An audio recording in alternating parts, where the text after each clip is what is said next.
It's Monday, February 18th. This is President's Day. And I am not feeling at all presidential. Right here on Guy's Daily Drive.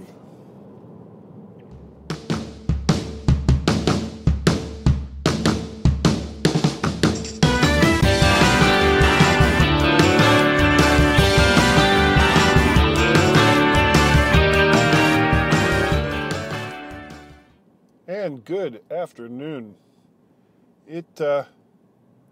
Today being President's Day means that I have the day off from work, although the people that work under the contract that I supervise, they do not.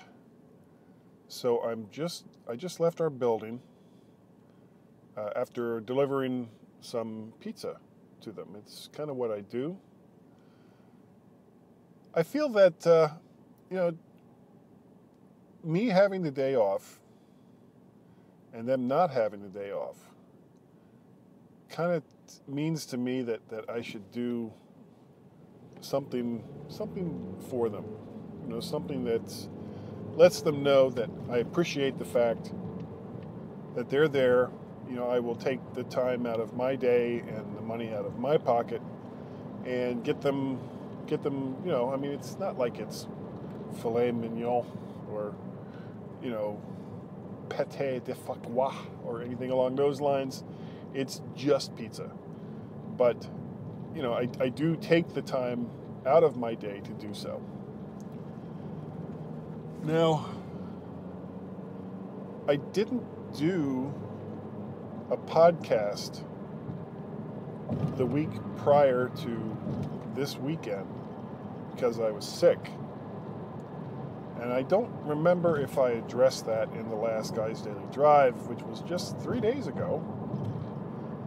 But it was kind of the weirdest cold that I'd gotten in a long time. Now, typically, when I get a cold, I get, the full-on congestion, the head congestion, the nose is all stuffed up, I've got the deep cough, I get the body aches and the fever, and I'm pretty miserable. This time, however, I had the congestion, and my nose was all stuffed up, and my head was all stuffed up.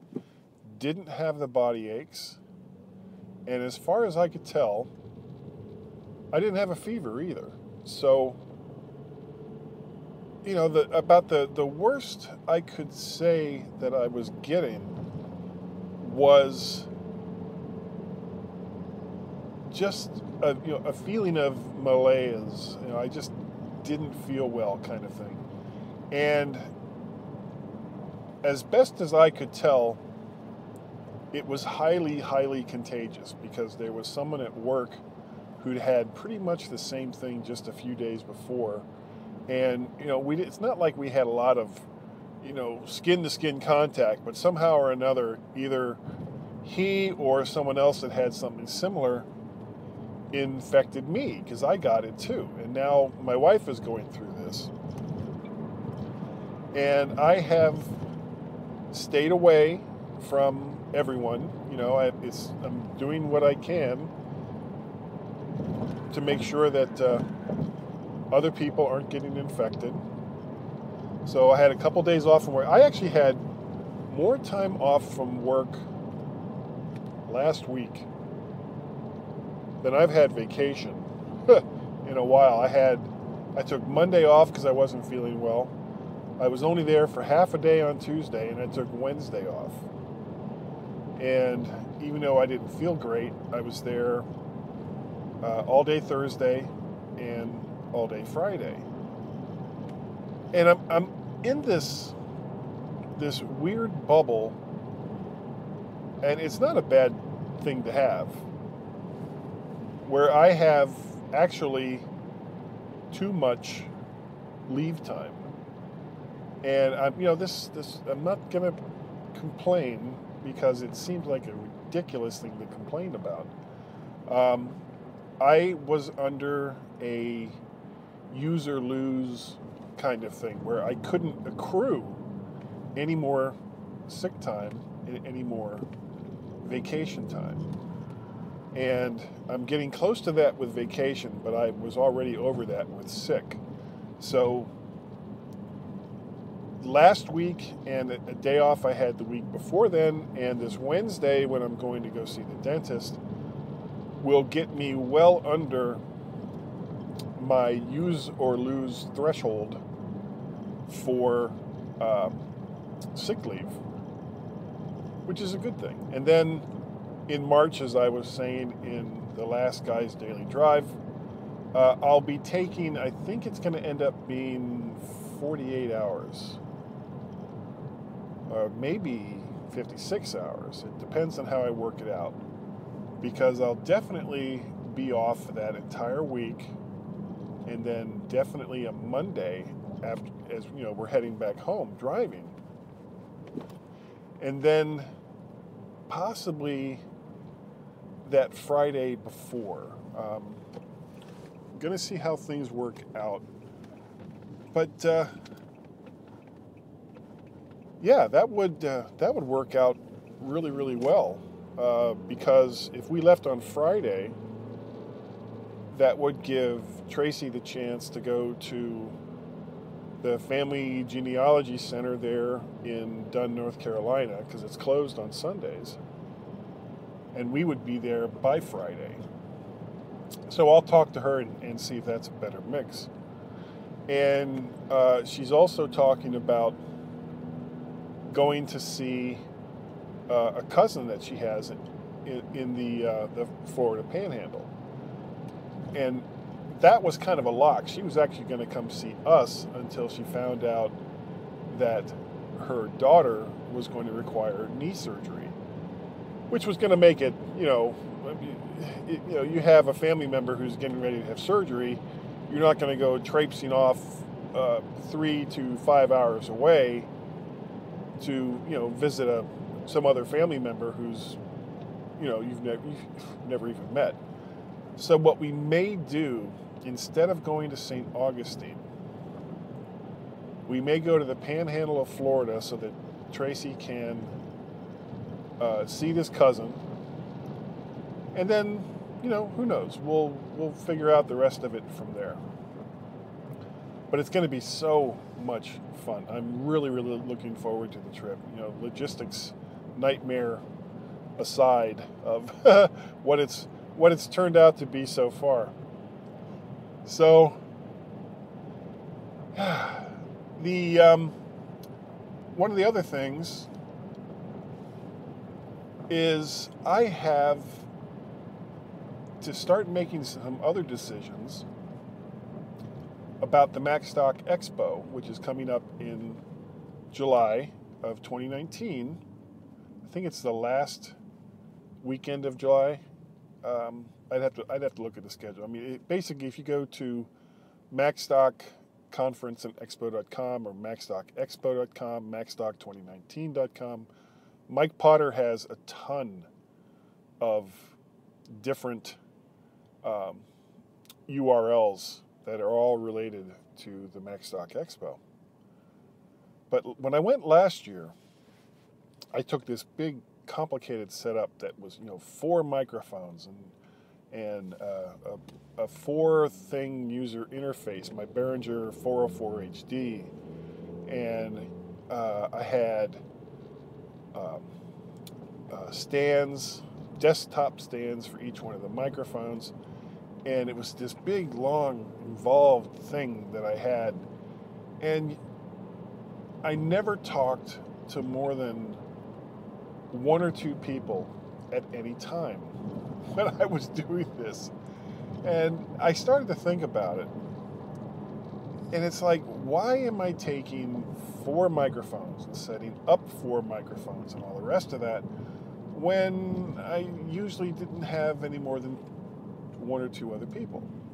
So I think what I'm going to do this year is I'm going to cut it down. Now, right now, for my desktop interface, sorry, excuse me, I'm using Behringer's 204 HD, which is a 2-thing interface, 2 XLR interface. And I may take that one, which is also it's bus powered, which is certainly much easier than trying to plug in yet another thing from the laptop. So if it's bus powered from the laptop, that's one less power brick I have to take. Two less microphones. Maybe, well, I will take one other microphone, a USB microphone, and I'll tell you how I can work all that out in a second. So I'll have two XLR microphones with two preamps going into a Behringer 204 HD audio interface. But one of the things I'm thinking about doing, I was using these, and they're nice, these Hamilton New Era desktop stands. And then I had kind of a floaty thing, to isolate the microphones from noise. However, if I'm taking somewhat less gear, what I may do instead of using the desktop stands is have a couple of small boom arms. Depending on their size, if I could fit those into the backpack, and I'll have more room in the backpack because, number one, I'll have the 204 instead of the 404 HD. I'll have one or two less microphones. I'll have, it'll be a lot less gear. I'm not taking all the headphones that I took before. There was no reason to take all those headphones along with a headphone amplifier. I mean, I went way, way, way overboard in what I was using and it was kind of a pain in the ass to put together and take apart at the end of each day. So if I cut it down a lot, and instead of having 4 microphones, I have 2 basic microphones going through 2 boom arms with a 2 XLR audio interface. Then it kind of opens up a lot of room. So that's what I'm thinking about doing this year for MacStock. And then what I'll also do is I'll take a USB microphone along with a desktop stand, just in case another person shows up. And the great thing about it is, even though I'll have 2 completely incompatible user interfaces, one is USB, the other one is XLR, I'll be able to put them together because I have audio hijack and loopback from Rogue Amoeba. And Rogue Amoeba lets you do some really, really cool things as far as putting audio sources together, pulling them apart. So that's I'll have to look into that a little more and see how much room I have in the bag once I take out a lot of the stuff that I won't really need. So that's I think that's about it. I'll talk more about what. Oh, you know what? Almost forgot one other thing. This year for MacStock, the theme of MacStock this year is creativity, and they're going to have like a mini film festival. And I want to create a film for MacStock. And what I'm thinking about doing, I don't know if I've talked about this before. I've had this bug of making a film that's essentially the same shot or the same person, but shot in at least 4 different positions, and it's the same person. Have a script where these 4 people that are the same people are interacting with one another, and I actually have kind of a working title. If I do this using myself, the working title right now is Too Many Guys. So I'll shoot it with my iPhone 8 Plus, so keep it Apple, and then I'll have to decide whether I want to bite the bullet for Final Cut Pro or just continue to use Adobe Premiere Elements. Because one of the things that you have to do with a project like this is you have to be able to split the screen between the different views that you have on screen. And I mean, I've got some cool ideas for it, and we'll see how that's going to work out. I've reached out also to my son Peter, who has a heck of a lot more filming experience than I do, but he's got some lights. I'm thinking about getting a small green screen. By small, I mean like 9 by 12, something along those lines. And the main thing that I need to do for this is make a script, because the best way that you can do this and have the different people, different yous interacting, is you have to have a script that is going to allow for some interaction, while at the same time allowing you to time the scene so that it looks more natural.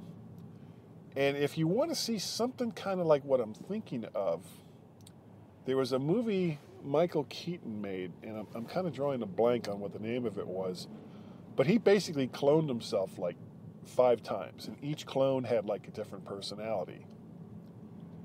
And that's sort of what I'm thinking about doing, something like that. So it'd be, much much less of a scale. I'm not going to make it too crazy. So that's my plan to possibly create, if I'm able to do it in time, for the MacStock Conference and Expo. Make sure you check them out, macstockconferenceandexpo.com. If you would like to donate and help me realize my dream, I have a coffee page, ko-fi.com/MacParrot, that you can donate to. That's a one-time donation thing. If you'd like to contribute regularly to help me pay for bandwidth and all the rest of the stuff that I do, I have a Patreon page, patreon.com/MacParrot. And of course, with both of these, you can probably look me up by name as well. I have other stuff that I do. I do the MyMac.com podcast with Gaz. Next month is going to be 9 years that he and I have been doing that show. I also do, of course, Guy's Daily Drive, and I do a weekly live cast over there on Facebook, which is called Mac to the Future Go. And we are up to show 87, 88. I don't know. We're getting close to show 100. We'll hit 100 this year, easy. But that's about it. There'll be more about MacStock as time goes on and we get closer to it. Maybe I will post some how-tos, assuming that I'm able to do this, and I'll make that only available to Patreons and people that donate, something along those lines. But I'd like to say thank you to all of you who have taken the time to download and listen to Guy's Daily Drive. It is greatly appreciated. And I will see you next time on Guy's Daily Drive.